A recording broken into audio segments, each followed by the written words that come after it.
My, come on. She's looking for a ball. It's the daytime. She wants to run around. We're at a park. When she's at a park, she wants a ball, so it's a little hard.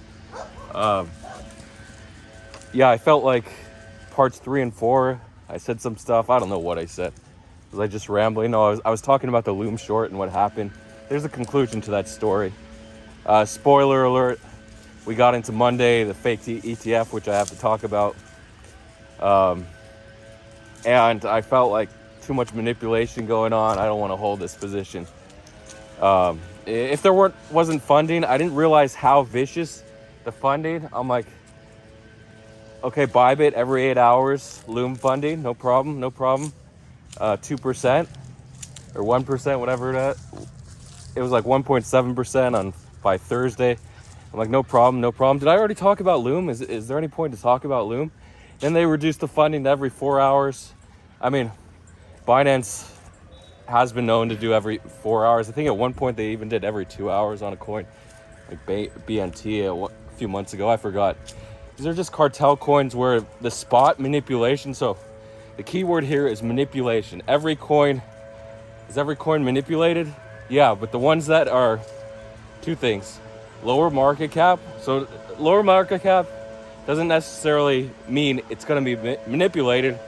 And B, just because it has a higher market cap, like over 100 million, doesn't mean it can't be manipulated. So usually $1 billion. But then there's certain cases like BSV. It's $1 billion market cap right now. I think it was like 700K a couple days ago.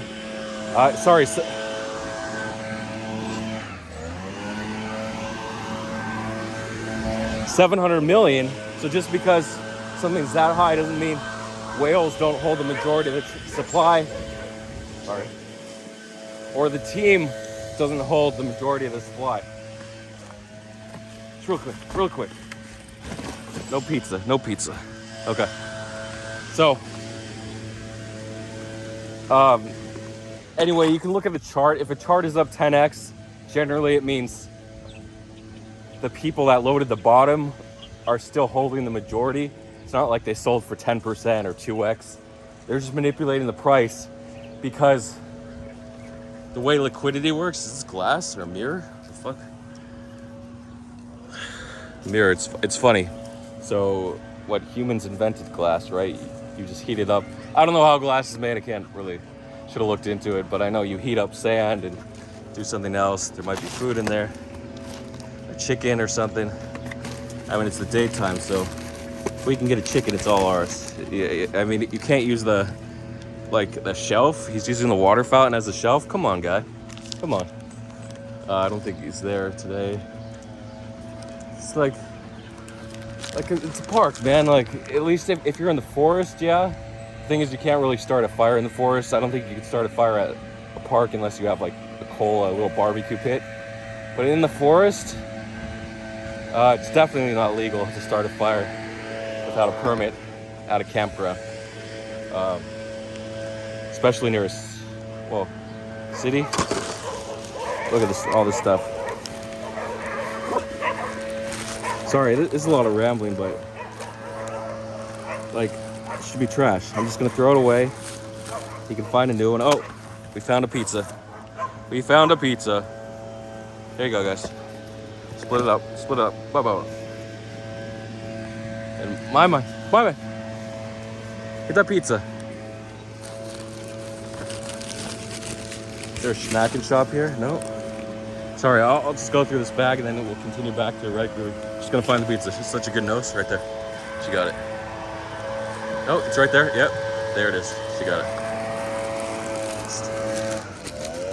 It's a soda in a bag. I don't need that. These are good bags. I could probably take them home, but there's so many bags. Why do we need all these bags? And that's it. That was all, literally all we had was that slice of pizza.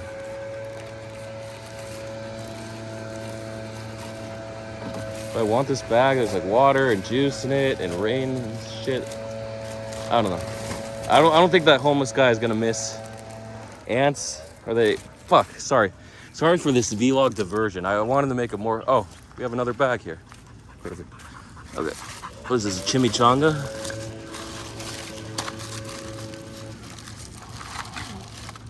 Usually ants hit this fast. They didn't look at that shit. Lasagna. Get it. Get some lasagna. There you go. You too? Get some lasagna.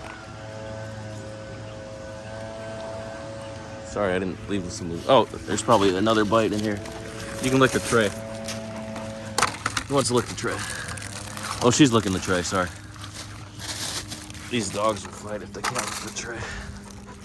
So it really interesting lasagna. Definitely didn't come from Del Taco because that's a Mexican taco place, so. Sorry. It was just a little diversion here. They're not interested in licking. It's like old tomatoes and, it's food. Food is good, right? We have these certain things, like we know food is good, we go get it. And winning trades is good. Should I still talk? Funding is crazy. So I got taken out $15K. It was like $14.5K funding. I counted $6,800 funding on Sunday. So the fake ETF news hit on Monday. If you don't know what it is, I'll explain it. But I'm like, can I afford another $7? This is only a $25K short. It has to go back to like 10 cents for me to break even now. Or 8 cents, I don't know, with the funding. I'm like, I'm gonna hold through another 7K funding just to pay funding on a 25K short that became 45K when it went to 40 cents. Like, what the hell am I doing here?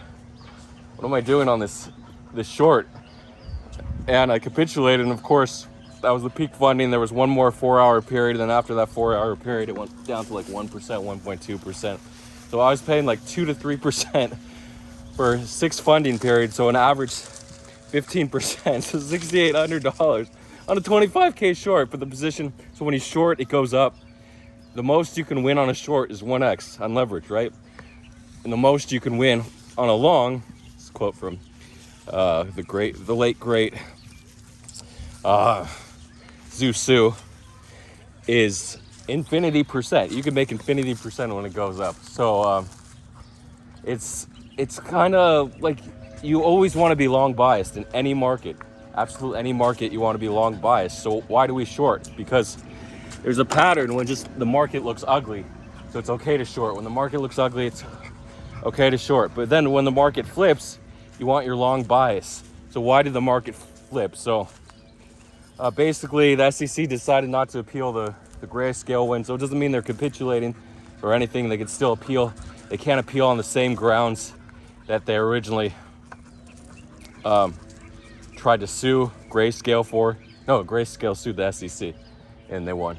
So they can't appeal on the same grounds that they lost on, but they can appeal on new grounds, but not new evidence. You don't. A lot of people think, oh, there's new evidence. Like you see people get arrested, they weren't there at the crime, and there's new evidence. Okay, new alibi. We're gonna appeal. But 90% of appeals do not introduce new evidence. It's just a new argument for the case. So, again, they didn't want to appeal. They'd rather set up a different type of appeal or a new type of lawsuit. I don't know exactly. There's no double jeopardy. So, I'm not a legal expert here. All these guys pretend to be Zoomer. If you're gonna talk to someone, you talk to Zoomer. She's gonna go get that ball. No, she didn't. So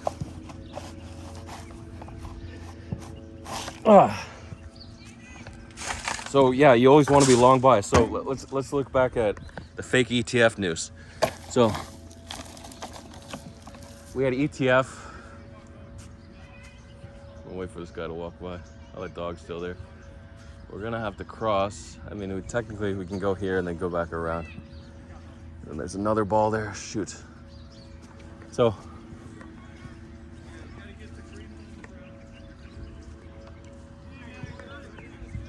Another one. Just make sure the dog's not looking. One dog's looking. He's looking at me. Why is he looking at me?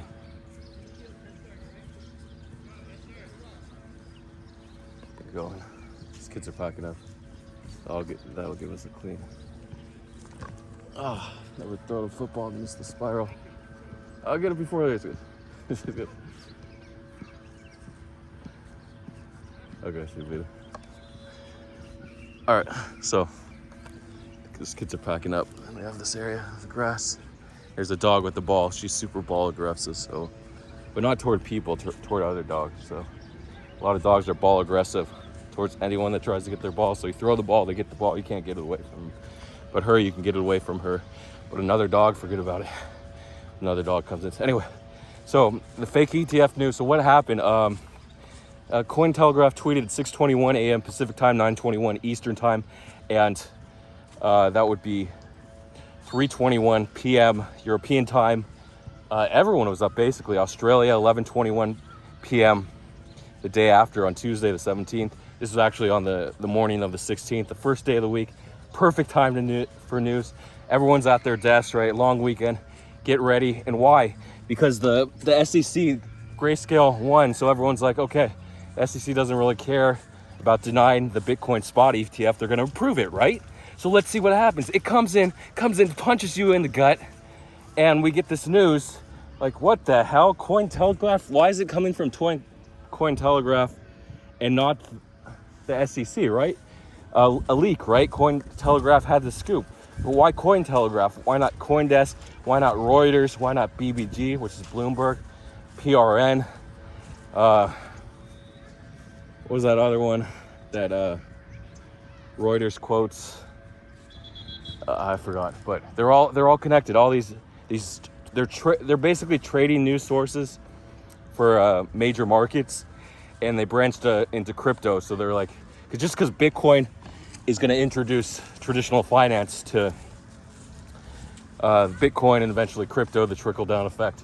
So this Bitcoin spot ETF is huge. It's huge news, and I don't want to go near those kids' practices. So again, this zone is off limits now. So our land is being reduced. Talk about Israel, their land. So kind of like the invaders come in. So yeah, Israel may have been there 2,000 years, 2,500 years ago. The last known written evidence was like 600 BC or BCE. So yeah, that was probably when they were expelled from Israel, from the Second Temple or whatever in the Bible. So the history of the Second Temple, it's written in the Bible. There's some evidence, a little bit of evidence in written records, historical records, Roman records. Sorry, what was pre-Roman? I thought the Romans destroyed the Second Temple. So again, the timeline doesn't really make sense because the rise of the Roman Empire was like 400 BC. So if they were kicked out in 600, it's hard to match up timelines when you go back that far, right? Like the execution of Jesus, you call it, like people thought like Christ was his last name, but Christ was not his last name. His name was Jesus of Nazareth. So wherever you're from, he didn't become Christ till after he became this Lord and Savior of the Christian people. I think he was supposed to be the savior of all of humanity, right? But the Christians were the only people that followed him. So, or actually before they were Christians, they were Jews, and then they became Christians. So I'm not going to talk about history anyway. So they invaded the land. So the Jews want their land back that's in their Torah or written Bible that they passed down through generations. So they want this land back, but unfortunately someone else occupied it. And then there's the history of the Turks or the Ottomans taking over the region of the Levant and the lower region of Palestine. I'm not sure of the technical term. So, but there are Arabs already living there for hundreds of years. So even though they were Christians, the Ottomans were Christians. The Arabs are still there in the region. They were just under the Christian rule of the Ottomans. So it's kind of like, okay, the most recent. Who's there most recently? The Arabs, obviously, the Arabs and the Ottomans. And then the British mandate decided to put the Jews there. And anyway, they want the territory, and then they wanted more territory. So originally in the mandate, They were going to the whole territory where of the West Bank and Gaza and Golan Heights and just part of Syria, and the country of Israel on the map where it says now. So it's like the map's all crazy. So anyway, so the Israelis are pissed. The Palestinians are pissed. So Palestinians just mean people of the Palestinian region. They do have a local identity if they were there for hundreds of years. Sure, there is a regional identity, but in general they share a lot of ethnic characteristics with Arabs of the surrounding region and Islamic people. So like if you went back to the DNA,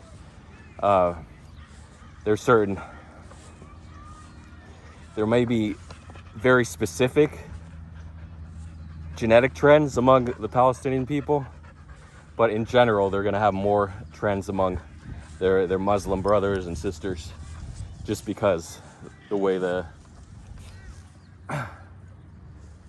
groups commingled, the people living right in that region of Palestine and the surrounding Arabic people versus the Jews that were not there. So they're going to have not going to share similarities with the people, the Palestinian people of the region. So that's just how it works. So does that mean there's no identity for the Palestinian people? Not necessarily. So that's just one argument. So obviously they want the land there. The other argument is there's no identity for the Palestinian people, but of course there are people there that can trace their lineage back centuries to that same region. So because the only reason you moved in the old days was there's famine, disease, war, persecution, religious persecution, right? And so, but for those who stayed, they have a long history. And again, it's all geopolitical. Is there a solution? Is there a clear solution? Not really. Obviously, my solution is to make everyone in the region. Actually, I can't walk there. It's too spiky. I have two solutions. Make everyone of the region, give everyone of the region Israeli citizenship. So that you're free to travel back and forth, no problem. You can make the territory Israel, sign the binding contract, but they can always change the laws. That's the problem. If the Palestinians could see the territory in exchange, this would never happen. Israelis would never give equal rights to the Palestinians. So this is just a hypothetical. Another solution, they remain two territories and equal travel between the two. No, because the Jews are so afraid of terrorist attacks. Even though before like 1990 or even 2000, before the rise of the suicide bombings in 2000, there really weren't that many attacks. But still, Israel uses the argument matter of national security. Anyway, so that's it. So Israel wants Gaza. That's a good place to break here for the ETF, and I'll talk about the ETF in part 2. And yeah, there's collateral. There's going to be collateral fallout from this war. I don't know where my dog is. Oh, there she is.